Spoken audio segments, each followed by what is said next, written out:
నమస్తే మామ, welcome back to our channel. ఇవాళ సండే కాబట్టి అందరం ఫ్రీయే కాబట్టి యూనివర్సిటీ గ్రౌండ్ లో టెన్నిస్ బాల్ మ్యాచ్ అయితే సెట్ చేసినాం. పోయి ఆడదామంటే ఇక మా మామనైతే సతాయిస్తుండు, నేను ఆడరా అంటుండు.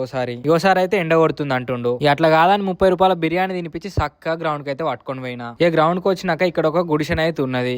అలాగే వచ్చి నేనైతే బయటకు వెళ్ళా అంటుండు. అపోనెంట్ 2 టీంలు వచ్చినాయి మామ, బెస్ట్ ఆఫ్ 3 అన్న బయటకు వెళ్తలేడు. ఎంత లేదన్న ఒక అర్ధ గంటనైతే సతాయించిండు. ఇజ్జత్ వద్దని ఎట్లా తిరంగానైతే ఇడికి పట్టుకుని వచ్చిన బలవంతంగా. అపోనెంట్ 2 టీంలు అయితే వచ్చినాయి. పిచ్ అయితే ఖాళీగా లేదు. ఈ గ్రౌండ్ లో ఆడదాం అనుకుంటే పొద్దున్నే 9కి వచ్చి మంచిగా 3 మ్యాచ్లు వేసుకొని పోవాలి. మామ మేము ఆడేది 2 మ్యాచ్లే గానీ వారం ఎట్లా గడుస్తుందా, సండే ఎప్పుడు వస్తుందా, ఎప్పుడు మ్యాచ్ ఆడతామా అని ఆలోచిస్తాం. ఇక్కడ బెస్ట్ ఆఫ్ 3 మ్యాచ్ అయితే ఓడిపోయినాం. ఇంకో 2 ఇండివిజువల్ మ్యాచెస్ ఆడి 1800 బెట్ అయితే చెల్లు తెరిపి మా వాళ్ళు ఫోన్ చేసి సండే స్పెషల్ చికెన్ అనుకుందామంటే సీదా రూమ్ కి అయితే వేయడం. వచ్చేలోపే చికెన్ అయితే రెడీ చేసిళ్ళు. ఎక్కువ లేట్ చేయకుండా ఆకలి మంట మీద దంచేసి చక్కగా ఒక మ్యాప్ అయితే వేసుకున్నా. That's it for today. Thank you for watching. Do subscribe to our channel.